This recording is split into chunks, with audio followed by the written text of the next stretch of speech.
Assalamualaikum warahmatullahi wabarakatuh. Saya Viril Chandra yang saat ini posisi saya dalam organisasi Rumah Sakit Al-Irsyad adalah sebagai Kepala Unit Rawat Inap Ruang Az-Zahrawi. Ruang Az-Zahrawi terletak di gedung 1, lantai 3 dengan kapasitas 14 pasien dan sebenarnya ruang Az-Zahrawi itu adalah ruang bedah dulunya. Tapi sekarang karena kita merawat tidak hanya pasien-pasien preoperasi, tapi kita rawat seluruh pasien baik anak maupun dewasa. Dalam pembahasan kali ini, saya mencoba untuk memaparkan tentang manajemen Rumah Sakit Al-Irsyad dari sisi saya sebagai Kepala Unit. Ada 10 pembahasan yang akan saya paparkan. Yang pertama, proses dan fungsi manajemen, posisi organisasi, manajemen keuangan, marketing, kepuasan, dan loyalitas customer, akreditasi rumah sakit, sertifikasi rumah sakit syariah, human resource, SIM-RS, dan budaya organisasi dan budaya kerja. Yang pertama adalah proses dan fungsi dari manajemen. Proses manajemen adalah tahapan yang mengarahkan orang lain untuk mencapai tujuan suatu organisasi. Dalam hal ini, organisasi terkecil dari rumah sakit adalah unit, dan pada tujuan besarnya adalah untuk mencapai tujuan dari Rumah Sakit Al-Irsyad. Fungsi dari proses manajemen memiliki tahapan-tahapan yang dimulai dari planning, perencanaan, organizing, evaluating, pengarahan pada staf, controlling, dan pengendalian segala apa yang ada di unit. Untuk kondisi Rumah Sakit Al-Irsyad saat ini, sepengetahuan saya selama saya menjadi kepala unit adalah saya melihat bahwa kurangnya komunikasi dan koordinasi yang baik antara pemilik, dalam hal ini yayasan, dan pengelola Rumah Sakit Al-Irsyad, dalam hal ini jajaran, direktur, dan staf. Sehingga apa yang terjadi dengan kurangnya komunikasi antara yayasan dan pengelola RS menjadi berimpak atau berdampak pada pelaksanaan pelayanan di lapangan. Dan yang saya rasakan adalah banyak terdapat overload job desk di unit-unit pelayanan keperawatan. Mungkin di unit lain atau di bagian lain juga ada, tapi di sini saya membahas tentang pelayanan keperawatan. Bagaimana supaya hal ini bisa mewujudkan tujuan mulia dari rumah sakit kita? Jadi harapan kami adalah pemilik atau yayasan berkoordinasi dan mensupport penuh pada pengelola rumah sakit, dalam hal ini direktur dan jajarannya. Jadi mendukung segala apa yang menjadi keputusan dari pengelola, direktur, dan jajarannya. Yang berikutnya adalah memenuhi jumlah tenaga perawat di semua lini keperawatan. Support penuh pada peningkatan kompetensi perawat, baik itu melalui pendidikan formal maupun informal, baik intern maupun ekstern. Yang keempat adalah meningkatkan kesejahteraan karyawan. Karena dengan adanya perhatian dari baik pemilik maupun pengelola, maka insya Allah kami yakin kita semua bisa untuk mewujudkan tujuan dari Rumah Sakit Al-Irsyad. Evaluasi berkala untuk semua yang sudah dilakukan, karena selama ini yang saya ketahui adalah evaluasi itu jarang sekali untuk dilakukan. Jadi hanya perintah dilaksanakan tanpa adanya evaluasi. Baik, saya menginjak pada posisi organisasi. Saat ini Rumah Sakit Al-Irsyad memang telah melaksanakan akreditasi Starkes dengan lembaga LARS DHP. Dan alhamdulillah kita bisa mencapai hasil paripurna. Berarti kita berharap bahwa pelayanan di Rumah Sakit Al-Irsyad haruslah kompeten, profesional, berkesinambungan sesuai dengan apa yang sudah ditetapkan dalam standar elemen akreditasi Starkes. Nah, apa yang menjadi urgensi bahwa kita harus mengenal posisi organisasi rumah sakit kita saat ini. Tujuannya adalah unit dapat mengembangkan dan menentukan strategi pelayanan keperawatan untuk pemberian asuhan keperawatan pada pasien. Yang kedua, membantu rumah sakit beradaptasi dan berkontribusi dalam merawat pasien secara profesional dan kompeten. Sehingga apa yang menjadi tujuan rumah sakit bisa kita wujudkan bersama. Untuk tools yang digunakan tetap standar yang ditetapkan rumah sakit dan juga sesuai standar yang ada dalam akreditasi Starkas. Contohnya dalam hal ini unit-unit akan selalu mengukur dan berkalah dalam pengukuran indikator mutu nasional maupun indikator prioritas rumah sakit. Nah, untuk pengukuran untuk mewujudkan memakai tools ini, kita memerlukan perbaikan SIM-RS yang akan kita bahas dalam bahasan selanjutnya. Nah, yang ketiga adalah manajemen keuangan. Manajemen keuangan, problem yang ada di unit yang saya rasakan sebagai kepala unit, bahwa keuangan itu memang merupakan salah satu hal penting untuk pelaksanaan operasional kelangsungan hidup rumah sakit.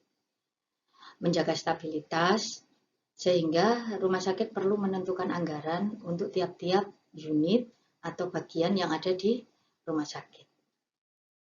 Nah, yang menjadi kendala selama ini dalam kita menentukan anggaran adalah satu, tidak adanya kejelasan tarif kamar untuk BPJS. Jadi antara realita pendapatan yang kami catat dalam data kami dengan laporan penghitungan akuntansi itu tidak match gitu. Itu yang ada di unit dan nanti akan saya paparkan sedikit dari beberapa bulan tentang target rumah sakit, target yang diperuntukkan untuk unit dengan pendapatan yang ternyata di akuntansi tidak mencapai. Nah, demikian juga dengan kebijakan rumah sakit yang terkait dengan BPJS itu berubah-ubah. Sehingga tidak ada kejelasan dan penguatan untuk pelaksana di lapangan. Karena apa? Ketika kita melaksanakan kebijakan tersebut, belum sampai tuntas, berubah lagi kebijakannya. Kita harus melaksanakan lagi. Dan itu kadang terjadi kebingungan di teman-teman pelaksana di lapangan. Sehingga akibatnya mungkin banyak terjadi komplain dan lain sebagainya. Nanti akan kita bahas di slide selanjutnya. Nah, ini tadi yang saya maksudkan dengan antara target yang dibuat unit dengan yang dibuat rumah sakit itu tidak sesuai. Kenapa saya sampaikan seperti itu? Di awal kita mesti disuruh membuat untuk anggaran unit dan ternyata setelah kita serahkan ke pimpinan, dalam hal ini dari pihak akuntansi berkoordinasi dengan direktur, itu akhirnya di-upgrade untuk target rumah sakit tidak seperti apa yang kita serahkan di awal.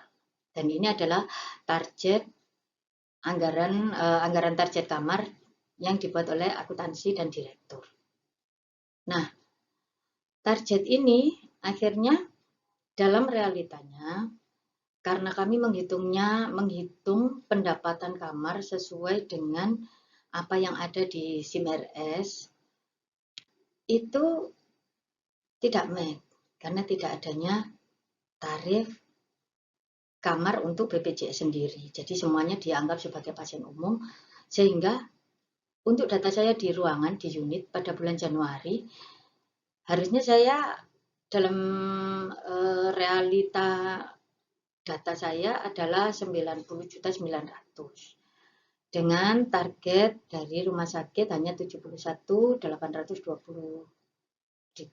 71.820.000. Sedang pada saat itu pada waktu rapat dinas memang ditampilkan dan waktu itu memang tidak sempat kami foto dan saya tidak minta data lagi ke akuntansi.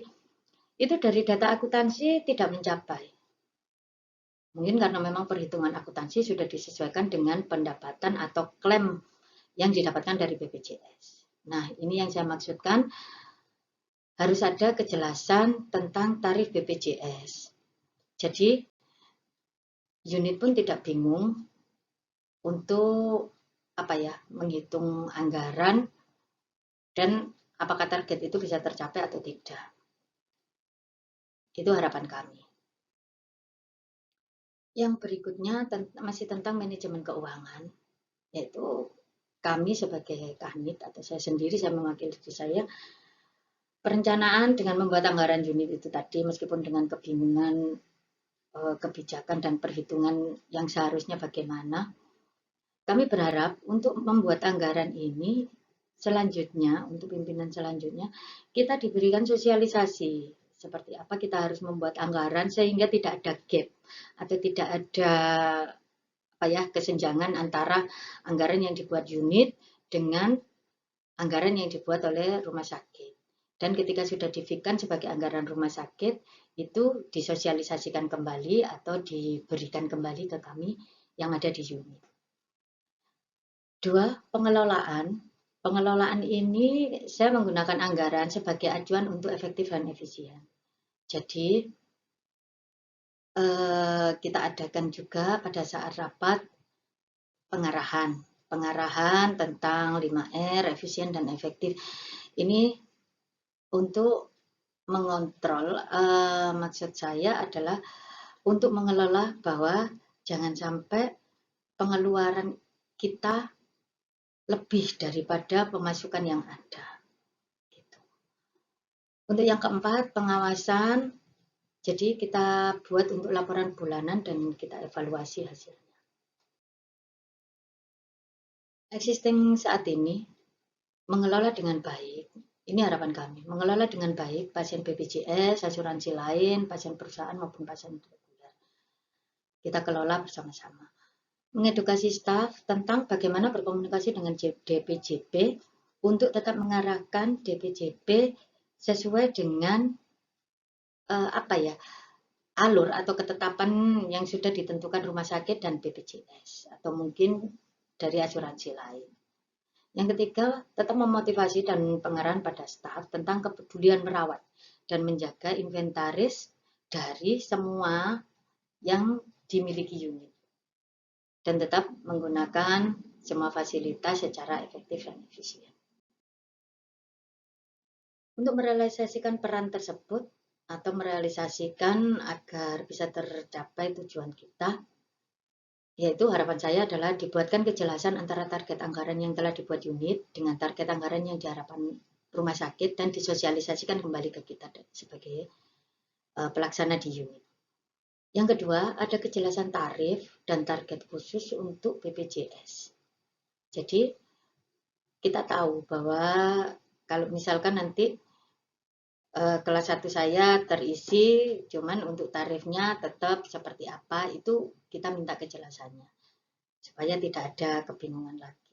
Yang ketiga, senantiasa berharap bahwa selalu ada analisa dan evaluasi kembali tentang tunjangan jabatan, jasmet, insentif dari unit-unit khusus, dan insentif lain. Karena memang itu meskipun sebagai reward karyawan, tapi merupakan pengeluaran rumah sakit. Yang berikutnya, keempat adalah marketing.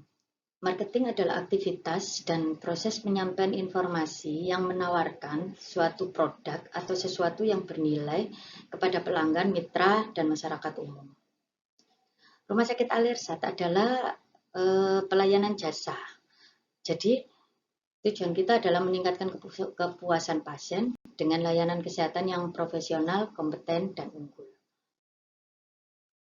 Nah, apa peran unit dalam hal ini? Target KPI kita adalah meningkatkan review di Google Form rumah sakit minimal mencapai bintang 4. Optimis saja kita.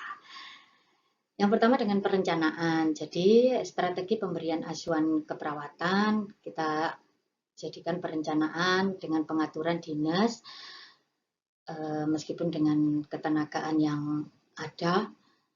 dengan mengatur partner dinas antara mungkin bisa PK3 dengan PK1 maupun teman-teman yang di PK2 dengan PK2.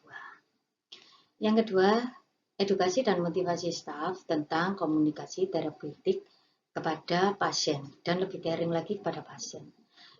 Sehingga pasien bisa kooperatif. Dan hal itu bisa membuat marketing kita di tingkat intern. Yang ketiga, memberikan informasi dan edukasi yang dibutuhkan pasien dan keluarga sesuai dengan kewenangan, sehingga pasien bisa mengerti dan paham, dan ini juga akan bisa menimbulkan kepuasan mereka tentang pelayanan dan apa yang sudah kita berikan pada mereka. Yang keempat adalah evaluasi tentang semua yang sudah dilakukan, termasuk kita mencatat, mendengar, dan memberikan tindak lanjut tentang keluhan dan masukan dari pasien sebagai perbaikan kita. Masih tentang marketing, untuk mewujudkan peran ideal tersebut adalah seperti yang saya sampaikan di awal, tetap tentang pemenuhan tenaga keperawatan yang memang saat ini masih belum memenuhi syarat. Maksud saya masih belum bisa dikatakan bahwa kita ideal. Yang berikutnya adalah pemenuhan pelatihan kompetensi perawat dengan pelatihan dan kompetensi yang memadai. Itu juga akan meningkatkan kepuasan pasien. Jadi pengetahuan perawat, pelatihan tentang pelayanan tentang merawat pasien itu sangat-sangat penting.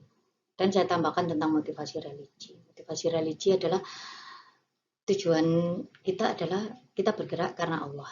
Jadi segala sesuatu yang Allah kirimkan termasuk pasien itu adalah tanggung jawab kita. Dan itu akan menjadi nilai ibadah bagi kita. Yang berikutnya adalah perbaikan sistem atau alur keterlibatan langsung dalam meneruskan informasi dan promosi rumah sakit di media sosial seluruh karyawan.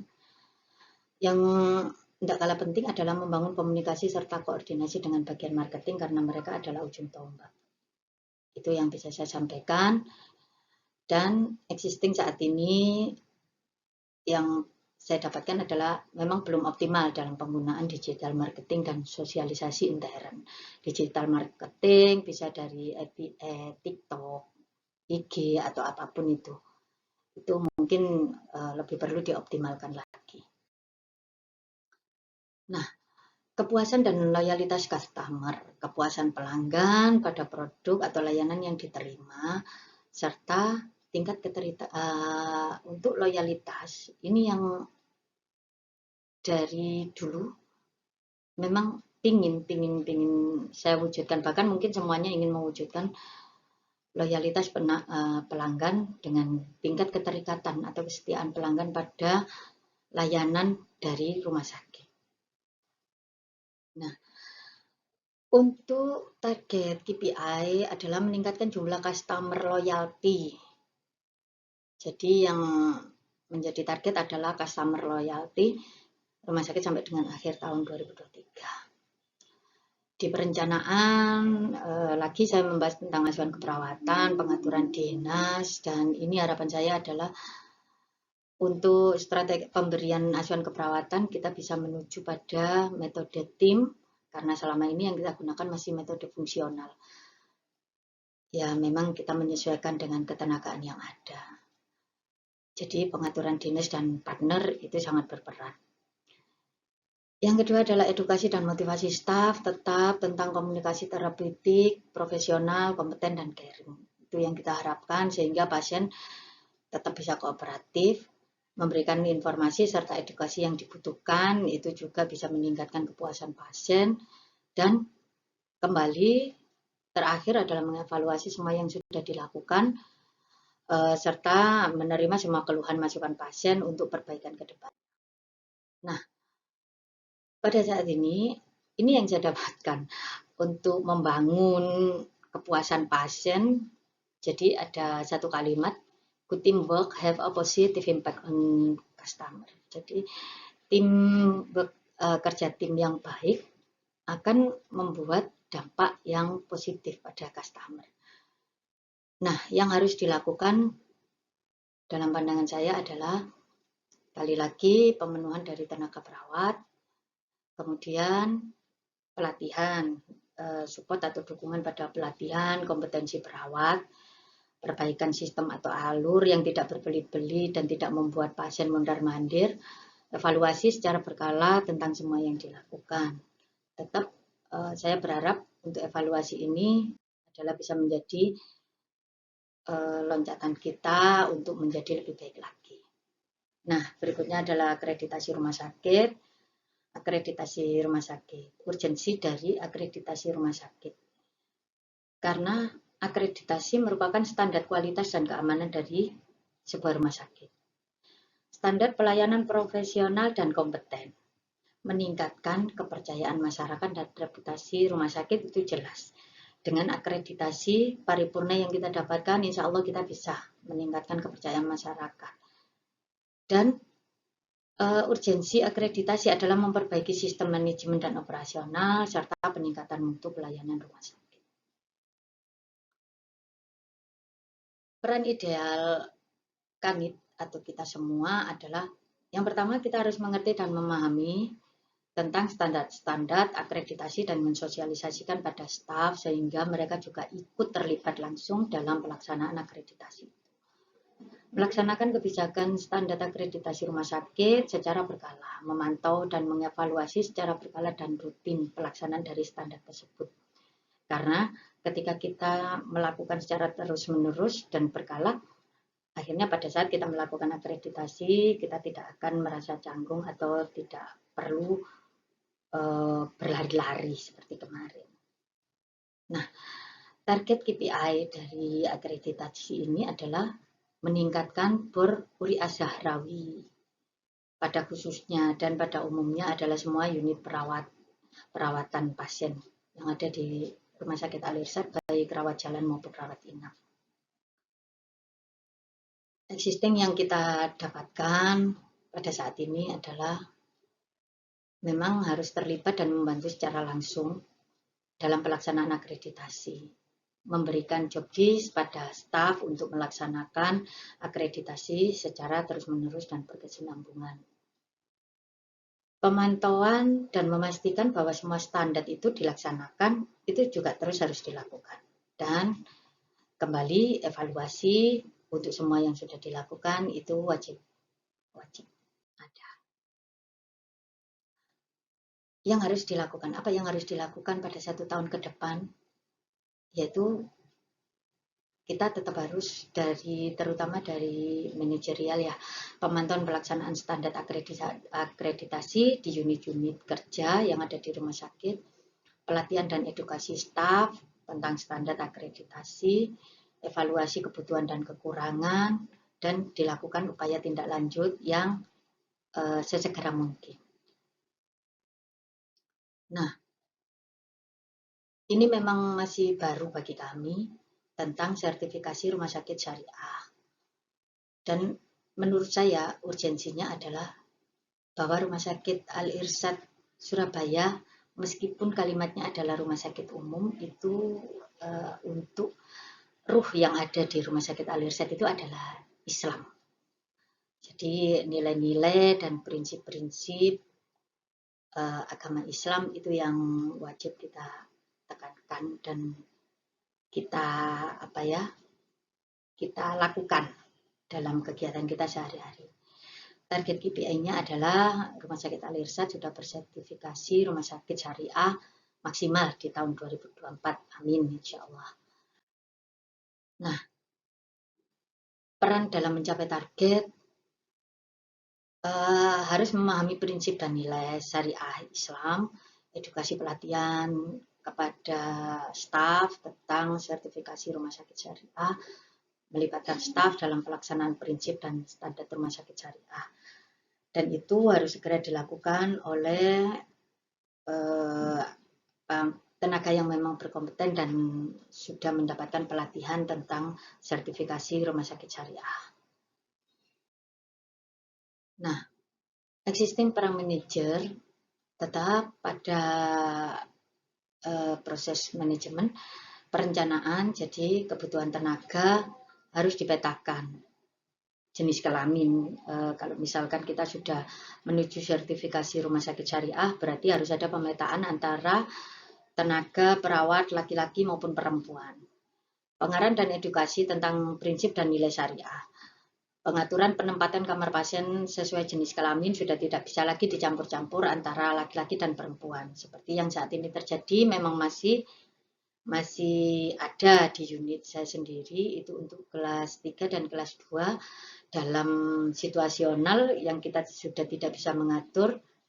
Itu ada pencampuran dengan tetap masih dipisahkan. Jadi tidak laki-laki perempuan laki-laki tidak, tapi laki-laki perempuan atau pokoknya kita mengatur sebagaimana mungkin supaya tidak tidak bercampur. Dan di ruangan kita juga ada korden yang memisahkan. Nah, memaksimalkan peran benro rumah sakit yang menurut saya sampai dengan saat ini masih belum optimal ya. Dan ini masukan yang harus dilakukan dalam 1 tahun ke depan, berarti untuk penghitungan ketenagaan, terutama pemetaan itu tadi, jenis kelamin dan juga kompetensi dari teman-teman perawat itu juga perlu dipetakan. Sehingga nanti untuk pembagian ke unit-unit sesuai. Melakukan sosialisasi berkala, evaluasi tentang pemahaman dan pelaksanaan serta kesiapan dari kita semua.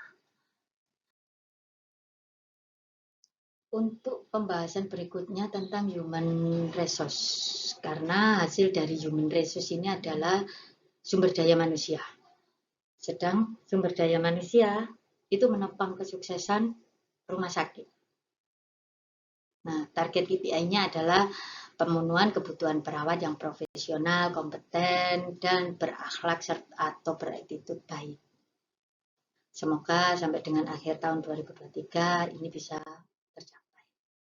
Nah, perencanaan dari unit adalah perencanaan dengan penghitungan kebutuhan ketenagaan, kemudian dilakukan pengajuan, pengelolaan dengan mengatur jadwal dinas, shift dan partner kerja, edukasi tentang pelatihan pengarahan, motivasi staf ekstern maupun intern, serta yang terakhir tetap untuk evaluasi kinerja. Evaluasi kinerja yang kita harapkan bisa untuk kedepannya adalah berhubungan dengan rivet. Untuk memang perawat-perawat yang berkompeten dan berprestasi. Nah, existing saat ini yang saya ketahui adalah perekrutan untuk menggantikan tenaga-tenaga resign itu masih belum terpenuhi. Jadi, contoh di unit saya, kemarin diambil atau yang resign dan diambil ke unit lain adalah 5 orang.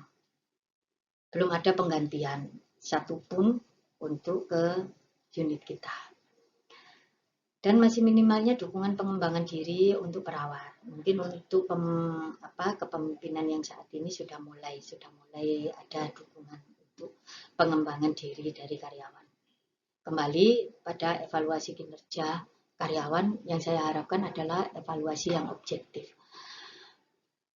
Nah, yang harus dilakukan untuk mencapai target tersebut adalah tetap kembali lagi pada pemenuhan dan mendukung serta memberikan kesempatan untuk pengembangan diri, terutama bagi perawat, baik formal maupun informal, dan memberikan motivasi kerja serta memberikan reward kepada karyawan sesuai yang seharusnya mereka terima.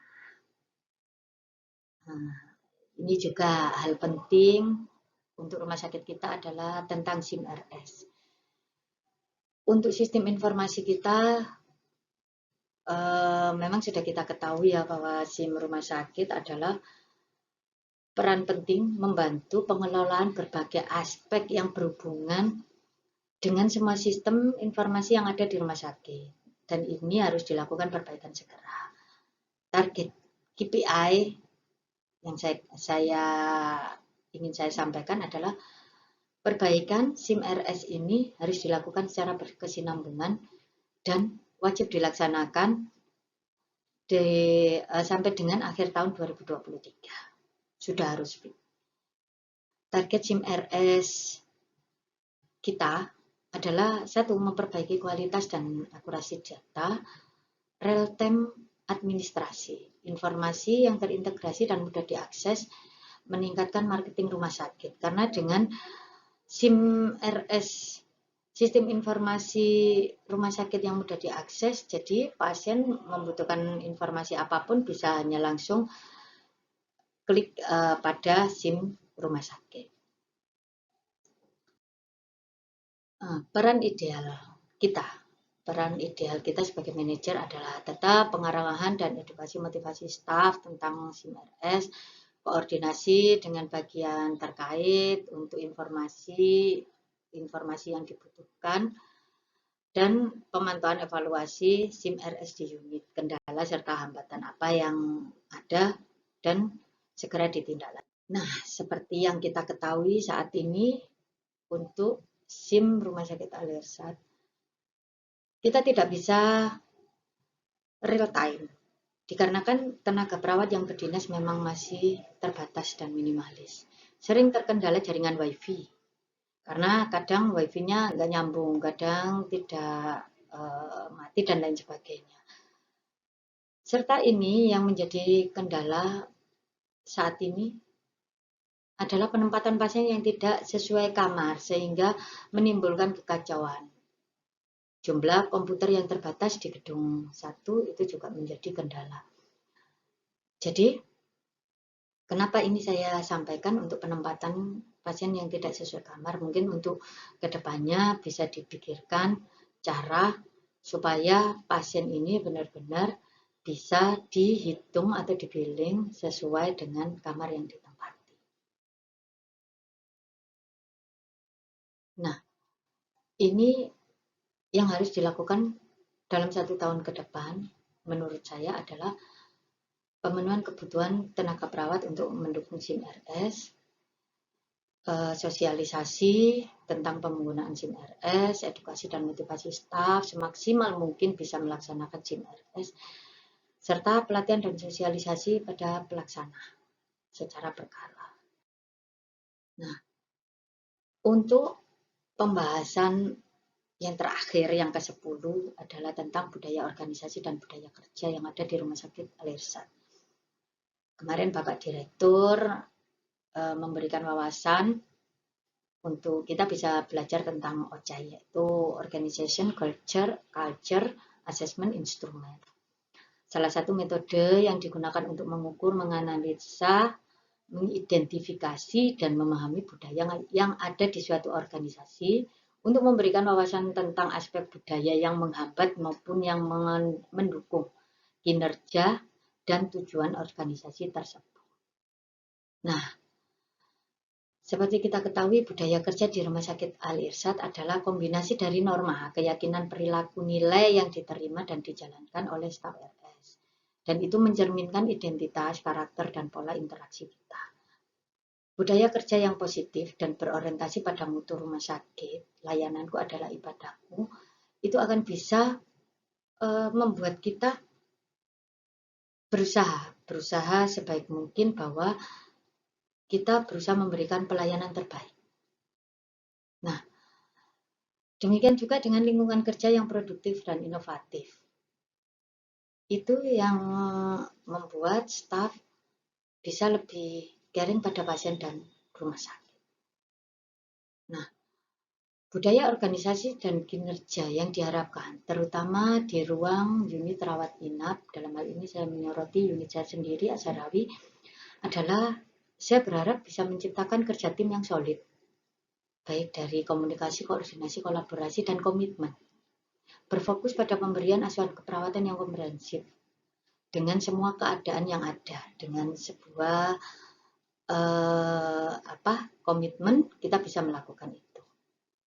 Nah, saya sering memberikan pada unit saya untuk WA group itu, saya gunakan ini, be the greatest team of Allah. Jadi menjadi tim Allah yang luar biasa. Ini harapan kami, dan semoga ini bisa terwujud bukan hanya di unit kami, terutama di unit-unit lain. bahwa kita bisa menjadi tim yang luar biasa, tim Allah yang luar biasa untuk memberikan pelayanan kepada pasien-pasien kita. Nah, existing saat ini yang saya ketahui lewat ini secara kasat mata gitu ya, itu masih banyak teman-teman staf yang bekerja tanpa effort dan hanya rutinitas. Itu banyak kita dapatkan di bagian dan mungkin unit mana saja. Cuman saya berharap di unit saya tidak ada. Semoga. Ya, yang kedua adalah kedisiplinan. Kalau ini saya mengatakan dari bagian atau unit lain. Ini masih banyak. Karena kalau di Zarawi mungkin bisa dikatakan saya jahat tentang hal ini. Karena kalimat saya pada teman-teman adalah bahwa jam kerja itu bukan jam kedatangan. Jadi kita komitmen, di unit kita komitmen bahwa kita harus operan di tepat di jam 7, jam 2, dan jam 9 malam. Tepat di jam itu kita harus sudah duduk memulai operan. Tidak ada lagi baru jam 9 baru datang, tidak. Karena yang dimaksud dengan jam kerja adalah jam kita memulai kerja. Sedang komitmen pada saat kita masuk di sini, itu yang saya tekankan pada teman-teman unit.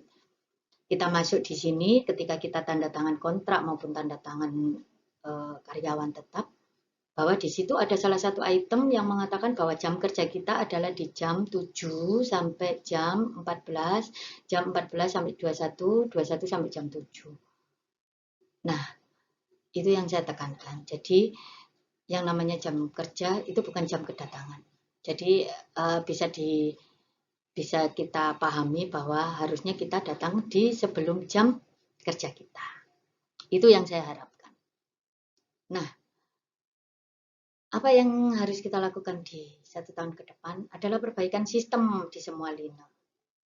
Di semua lini pelayanan dan unit yang ada di Rumah Sakit Al-Irsad ini. Motivasi, edukasi, komunikasi dari para pimpinan. Harapan saya adalah dari para pimpinan tentang budaya kerja dan budaya organisasi yang baik melalui contoh, melalui motivasi agar karyawan juga bisa meningkatkan kinerjanya. Karena ketika kita sebagai manajerial, ketika kita sebagai pimpinan, kita memberikan contoh ke mereka, insya Allah mereka tidak akan